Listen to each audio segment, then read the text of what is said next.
Hey there, it's Michael. Welcome to Whole Again, the show that can help you navigate today's uncertainty with mindfulness, resilience, and grace. And today, I'm on an Olympic high.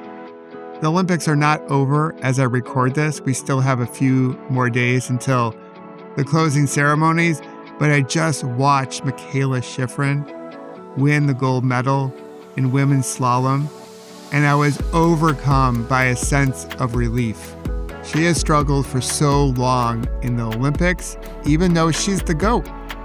You can put her right up there with Michael Phelps, Michael Jordan, Tom Brady, Simone Biles. Michaela is the GOAT. So watching her struggle with all that she's had to go through over the years, losing her father, races where she didn't perform well, has been heartbreaking. So when she won today, there was a sense of relief, but also pure joy. And with me, I can cry with the best of them. So when she crossed the line, I was in tears. I was so excited for her. And I know not everyone here loves sports, but there's something about the Olympics. In this tight container that only lasts for a couple weeks, which makes it quite different than most major sports, there's a collection of amazing emotions and inspiring stories. And in this brief period of time, it can feel like we're all on the same team. One of my favorite poems, which I've shared here on Whole Again, but I'll share it again now, because when I think of the Olympics and all the different feels that I feel and those watching feel, I think of Rumi's Guest House. It goes like this. This being human is a guest house. Every morning, a new arrival, a joy, a depression, a meanness, some momentary awareness comes as an unexpected visitor. Welcome and entertain them all, even if they're a crowd of sorrows who violently sweep your house empty of its furniture.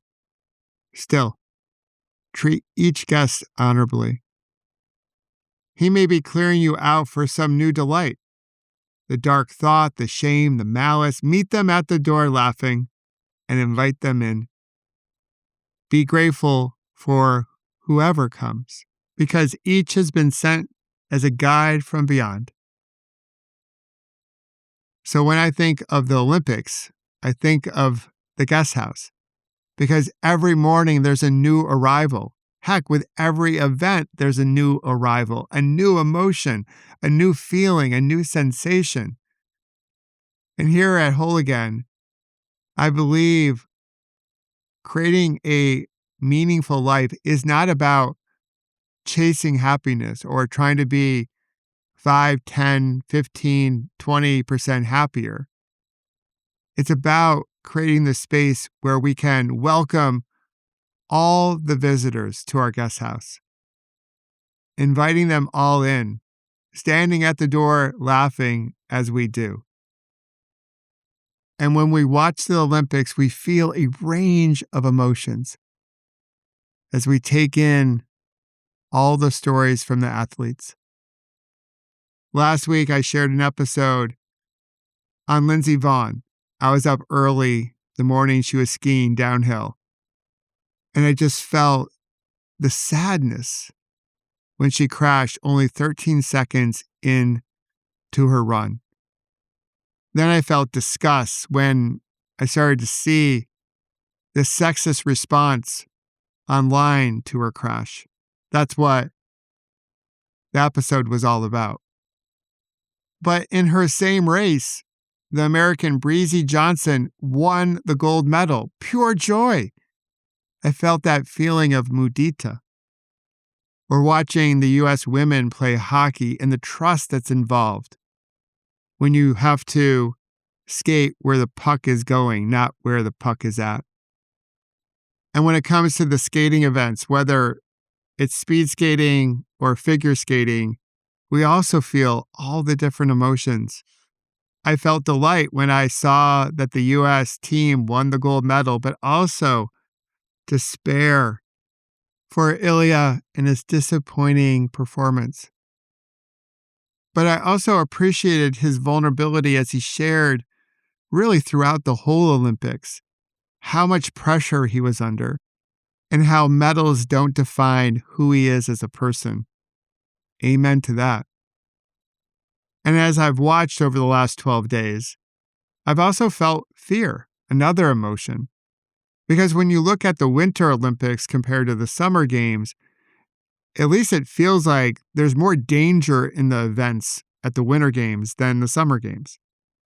And you could also appreciate the emotions that the athletes were feeling, those emotions of anxiety or nervousness as they towed the line before their competition began, or the sense of overwhelm because the games are so big. Of course, there was also a sense of groundedness. The mountains, the Dolomites give us that, as well as that feeling of awe. And of course, every athlete knows that she needs balance and equanimity to perform up to her potential.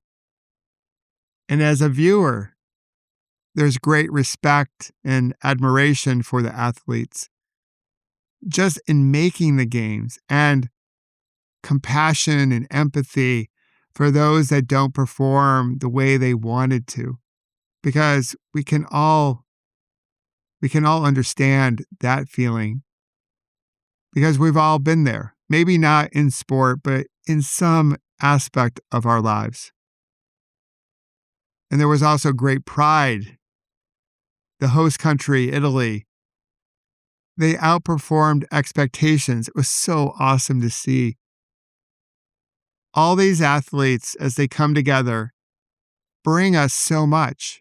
Again, even if you're not a fan of sports, hopefully you're a fan of life. And we experience the range of emotion, from joy to sadness, from anger to delight. That's what sport provides. And also the inspiration that there are people out there taking steps towards mastery. And we can start to believe that we too can do hard things. Yes, we won't go to the Olympics, but there are plenty of hard things that we are called to take on. And like that spirit of an Olympian, we can figure out a way forward. Because like every athlete there, for us to live a meaningful life, to create it, to perform up to our potential, it requires us to be mindful, just like every athlete in Italy. With mindfulness, there's space. There's space to be thoughtful about how they trained and how we show up. There's space to be grateful and kind and compassionate. There's even space to see the stories we tell ourselves, especially the ones that hold us back from our greatness, and we can do something about them. Every athlete, and I think almost every human, could benefit from a practice of mindfulness. It may not look like sitting on a cushion for 20 minutes a day, but having some type of contemplative practice is so beneficial in tuning into our bodies, our hearts, and our minds.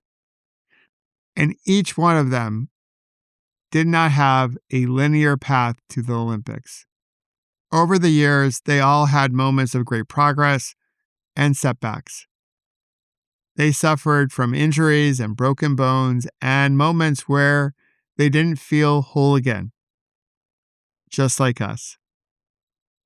And they also found a way to be resilient. They found a way to get back up, just like we can, and approach their sport and their competition with as much grace as possible. And we get to do the same. Through sport, we can learn so much, and we can take what we see, all the emotions that we feel, all the lessons from these athletes, and weave aspects of their story and their approach into our lives. We don't have to take on everything, but maybe just one or two, maybe three things that we can weave into our lives as we pursue and create the life we desire, which can put a beautiful ripple into the world, just like every athlete in Italy. And a key to all this, like Rumi writes, is to be open to all the visitors that come to our guest house. We welcome and entertain them all. So I hope you'll join me in adopting that attitude, that mindset, as we travel forward together.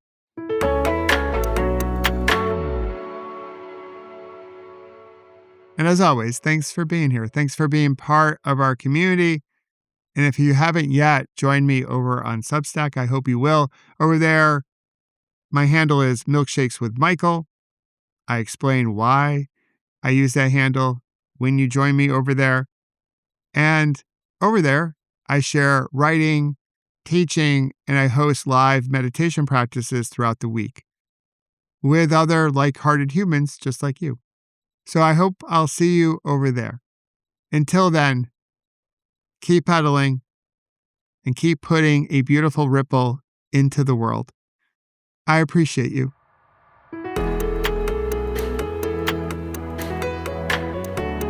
And if you wish to learn more about creating beautiful ripples and how to prevent a bad moment from turning into a bad day, please visit my website, michaelobrienschiff.com, and sign up for my newsletter called The Ripple Effect. And join us each Monday, Wednesday, and Friday here at Whole Again and discover how you can heal, grow, and become more resilient, and celebrate our scars as golden symbols of strength and resilience. Until then, remember, you can always come back to your breath. You've got this, and we've got you.